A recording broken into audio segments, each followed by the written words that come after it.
Growing up, many people thought that because I am deaf, I was never able to get the diploma. And for a while, it was looking it could be my story. I was told, oh, you can't do this. You can't do that because you're deaf. You are never able to function in the real world because you're deaf and dumb. Many people thought that were so sure that I could never be successful in life because of my deafness. And that's when I simply told them, watch me. I believed that I could do anything despite of my deafness. I was born profoundly deaf and had no access to sound or language. At the age of 3, I received a cochlear implant. My world started to open up. I was able to hear beautiful words, beautiful sounds. The voice of a man and a woman may sound the same to me, but I could finally hear my parents' voice. I discovered another part of myself. Once I received the implant, I was faced with the challenge of communicating with spoken language. This required much training and practice with specialists for years and years.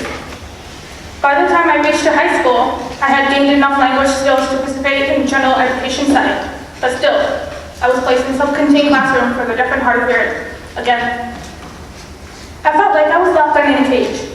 I couldn't breathe. I wanted out. I wanted to go out and explore the world. I just knew it was the right time. I just had a strong feeling in my gut.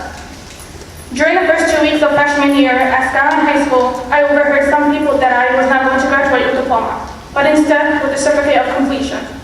I didn't really understand what a diploma was really for. So I went and asked my friends what it was. They all looked at me like I was a crazy person and said, are you serious? Please tell me you're kidding. They explained what it was.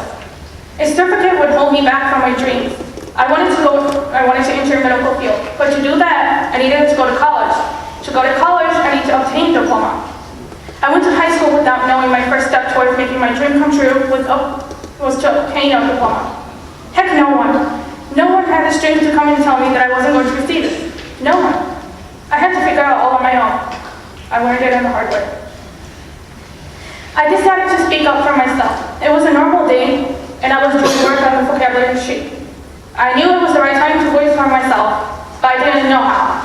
All of a sudden, my heart took over and spoke for me.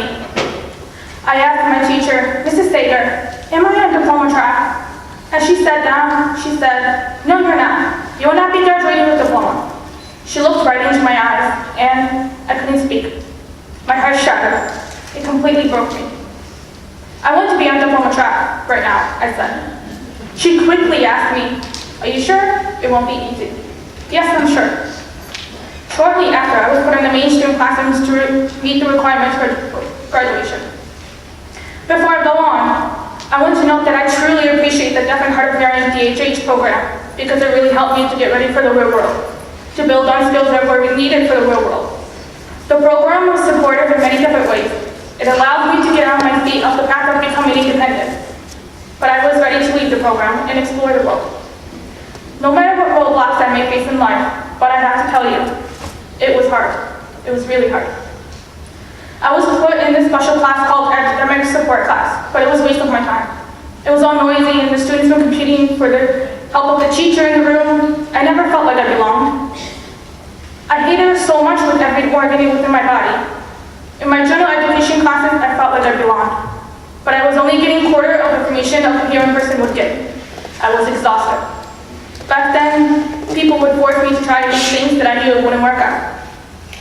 I was forced to recording lectures to review at home, taking notes on my own, which is obviously silly because I can't hear them all.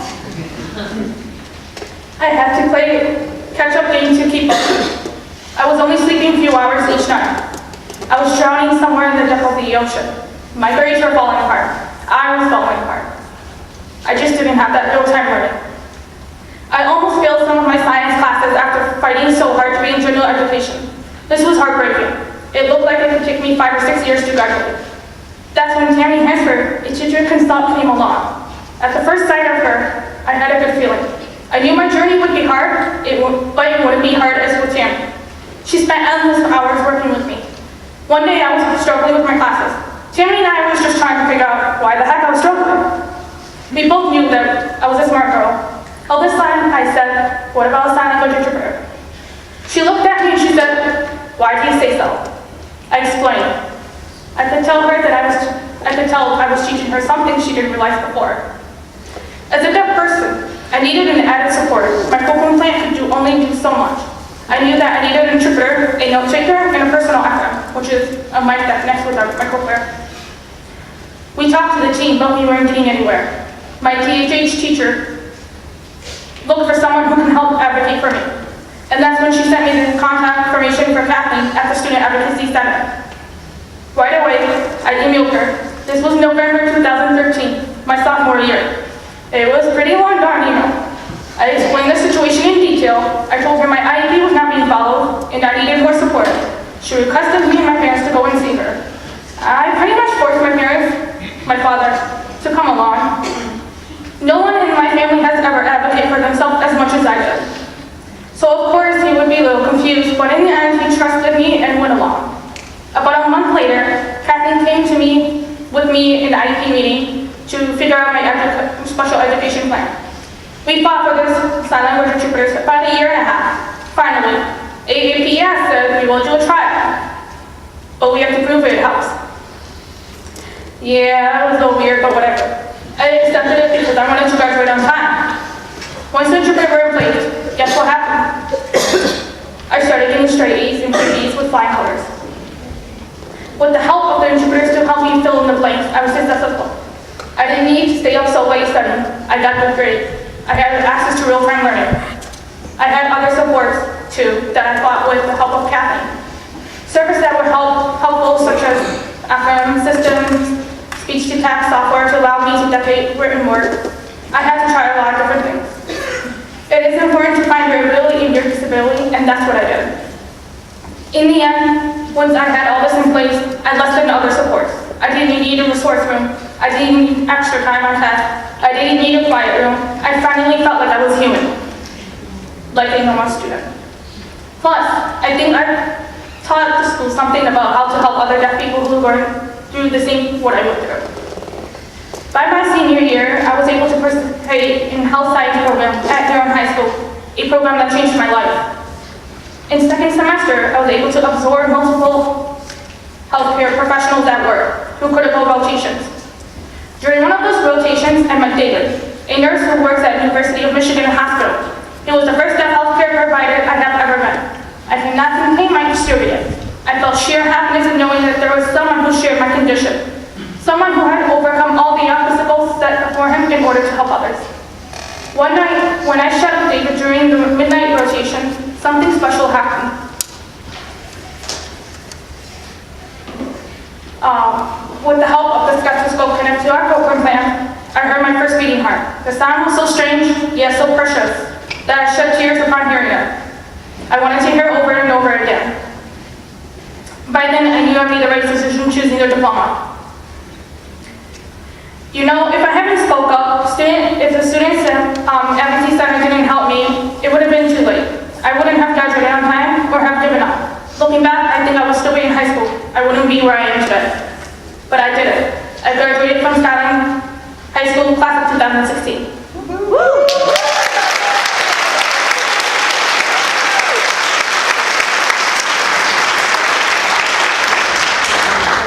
I walked down the aisle feeling so good about myself and how much I overcome throughout the waves of doubt I had.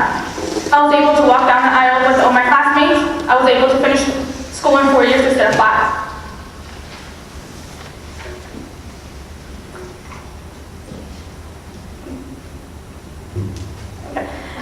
So many people helped me along the way. A woman named Tracy Barrett helped me discover my true voice in 5th grade. Chelsea Midnight, who made me promise that I would never give up on my dream and go on my own way. Lynn Bowman, who made me up with David. Lauren Gonzalez pushed me to outshine myself. My parents, Lena and Sada Imran, who believed in me more than I could believe in myself. My siblings, Reham, Aya, Midnight, and Sada Imran, who showed me that there was another road besides the deaf road, the hearing road. Nicole Davis, who advocated for me and believed in me. Tara Haller, who was the first person who actually told me that you can do it.